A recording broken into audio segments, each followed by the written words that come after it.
Joël Monzé, docteur en neurosciences et psychothérapeute.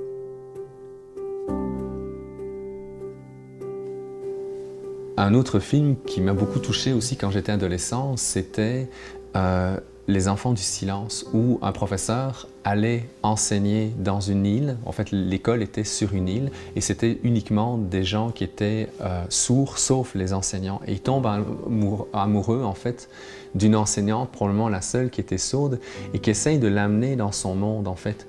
Et c'est comme si ça confirmait qu'on a beau essayer de vouloir, nous, les adultes, en utilisant notre connaissance, notre intégrité éventuelle et toutes les belles choses qu'on a peut-être déjà pu faire, mais bien souvent, on se met sur une position face à l'enfant qui impose par définition un rapport de force.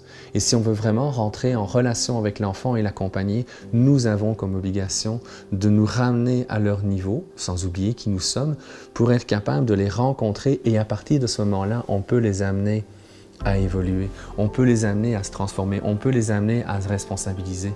Si je reste sur mon piédestal d'adulte face à l'enfant, automatiquement je suis dans un rapport de force, donc l'enfant va être peut-être contraint ou va se rebeller d'une manière ou d'une autre. Il y a des enfants qui vont se rebeller de manière proactive, qui vont déranger, et il y a des enfants qui vont simplement imploser à l'intérieur et qui vont porter une souffrance qu'on n'aura probablement même pas idée de ce qu'ils vont vivre.